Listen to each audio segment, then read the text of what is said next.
This channel does not promote any violent, harmful, or illegal activities. All content provided by this channel is meant for an educational purpose only.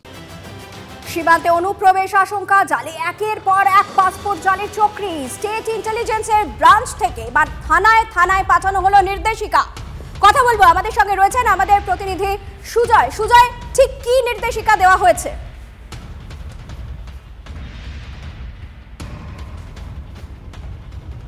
দেখো, গতকাল বিকেলে state intelligence branch বা এসআইবির তরফ থেকে রাজ্যের প্রত্যেকটা থানা, সেটা কলকাতা হোক বা জেলা হোক, প্রত্যেকটা থানায় নির্দেশিকা পাঠানো হয়েছে। বলা হয়েছে মূলত এই পাসপোর্ট ভেরিফিকেশন সংক্রান্ত বিষয়ে নতুন নির্দেশিকা বা নতুন দাওয়াই বলা হয়েছে পুলিশের কাছে।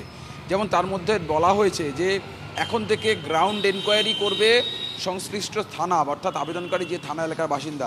এতদিনও তাই করতো, কিন্তু এবার থেকে সেই যে গ্রাউন্ড এনকোয়ারি, সেই গ্রাউন্ড এনকোয়ারি আরও ভালোভাবে করতে হবে, তেমনটাই নির্দেশ দেওয়া হয়েছে। গ্রাউন্ড এনকোয়ারির পর রিপোর্ট আসবে ওসির কাছে, ওসিকে সেই বিষয়টাকে ভালো করে খতিয়ে দেখতে হবে, দেখার পর তার ঊর্ধ্বতন কর্তৃপক্ষের কাছে পাঠাতে হবে। এবং বলা হয়েছে যে প্রত্যেক জেলার এসপি এবং শহরের ক্ষেত্রে পুলিশ কমিশনাররা একজন সুদক্ষ অফিসারকে নিয়োগ করবে, যিনি এই দায়িত্বটা সামলাবেন। অর্থাৎ কাউকে আবেদনের ভিত্তিতে, এনকোয়ারি ভিত্তিতে পাসপোর্ট দেওয়া হবে কিনা, তার নাগরিকত্ব সম্পূর্ণভাবে যাচাই করার পর পাসপোর্ট দেওয়া হবে কিনা, সেই ব্যাপারে চূড়ান্ত সিদ্ধান্ত নেবেন ওই পুলিশ অফিসার। এবং তার পরবর্তীতে এই পাসপোর্টের ভেরিফিকেশান বা তারপরে যে চূড়ান্ত সিদ্ধান্ত, সিলমোহর, এই সংক্রান্ত বিষয় একটি নির্দিষ্ট লগ ইন আইডি এবং পাসওয়ার্ডের মধ্যে থাকবে, যেটা শুধুমাত্র সিপি এবং এসপিরাই দেখতে পাবেন, অন্য কেউ তাতে হাত দিতে পারবেন না। ফলে পুলিশের যে কেউ এখন আর পাসপোর্টের বিষয় নাক গলাতে পারবে না। অর্থাৎ একগুচ্ছ নির্দেশিকা জারি করা হয়েছে, অবশেষে হলেও টনক নড়েছে। গোয়েন্দা বিভাগের তরফ থেকে একগুচ্ছ নির্দেশিকা জারি করা হয়েছে, যাতে জাল পাসপোর্ট যে কোনো কারোর হাতে এসে না পৌঁছয়। এদিকে বাংলাদেশি চিহ্নিতকরণে রাজ্য পুলিশের দ্বারস্থ হচ্ছে দিল্লি পুলিশ। কেন, প্রশ্ন উঠতেই পারে।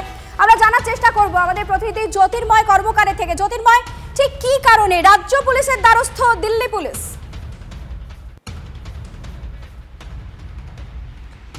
দেখো, গত 10 ডিসেম্বরে দিল্লির লেফটেন্যান্ট গভর্নর ভিকে সাক্সেনা তিনি নির্দেশ দিয়েছেন যে বাংলাদেশি কারা কারা দিল্লিতে রয়েছেন তাদের চিহ্নিতকরণের অভিযান চালাতে হবে দিল্লি পুলিশকে, এবং এর পরেই কয়েকটি টার্গেট এরিয়া একেবারে সুনির্দিষ্ট করে নিয়ে সেই জায়গাগুলিতে লাগাতার দিল্লি পুলিশ অভিযান চালাচ্ছে। সেখানে যে সমস্ত বাঙালিরা রয়েছেন তাদের পরিচয়পত্র খতিয়ে দেখা হচ্ছে, তাদের কাছ থেকে নথি চাওয়া হচ্ছে। আর এদের মধ্যে থেকে যারা সন্দেহভাজন তাদেরকে মূলত তারা জানাচ্ছেন, অধিকাংশই যে দাবি করেছেন যে তারা পশ্চিমবঙ্গের বাসিন্দা, এবং প্রত্যেকেই দাবি করছেন যে তারা বাংলাদেশ থেকে আসেননি। এবং পশ্চিমবঙ্গে তারা যে জায়গার বাসিন্দা বলে তারা দাবি করছেন, সেই জায়গার আদৌ তারা থাকতেন কিনা সেই বিষয়টি সুনির্দিষ্টভাবে প্রমাণ পেতেই এই মুহূর্তে দিল্লি পুলিশের একটি স্পেশাল টিম তারা পশ্চিমবঙ্গে পৌঁছে গিয়েছেন। আজ যখন আমরা কথা বলছি তখন তারা কোচবিহারে রয়েছেন, এবং কোচবিহারের সীমান্ত সংলগ্ন এলাকা অর্থাৎ একাধিক কুমারগঞ্জ, সাহেবগঞ্জ থেকে শুরু করে দিনহাটা পর্যন্ত বিভিন্ন জায়গাতে এই টিম যাচ্ছে।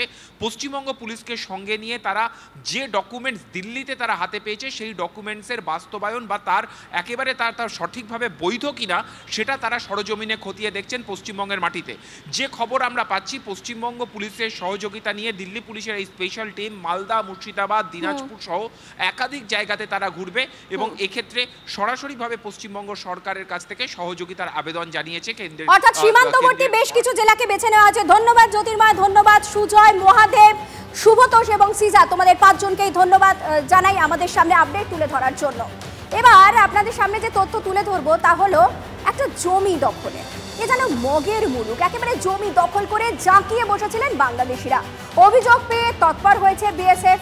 এখন সেই জমিতে ফের কবে চাষ করবেন আশায় বুক বাঁধছেন ভারতীয় কৃষক আনন্দ সরকার। জলপাইগুড়ি সদর ব্লকের ভারত বাংলাদেশ সীমান্ত এলাকায় নগর বেরুবাড়ি গ্রাম পঞ্চায়েতের বাসিন্দা আনন্দ সরকার। আনন্দ বিএসএফ এর ভরত বিওপি অধীনে থাকা সাকাতি ঝাকুয়া পাড়ায় 3.5 বিঘা জমিতে চাষবাস করে সংসার চালাতেন। 2015 সালে সীমান্তে কাঁটা তারের বেড়া দেওয়া শুরু হয়। আনন্দ সরকারের বসতভিটা চলে যায় কাঁটা তারের ওপারে। বাধ্য হয়ে পরিবার নিয়ে নগর বেরুবাড়ি গ্রাম পঞ্চায়েতের নতুন বন্দর এলাকায় বসবাস শুরু করেন। আচমকা তিনি লক্ষ্য করেন এ পারে থাকা তার 3.5 বিঘা জমিতে অন্য লোকে চাষ করছেন। খোঁজ নিয়ে জানতে পারেন বাংলাদেশিরা তার জমি দখল করে নিয়েছেন।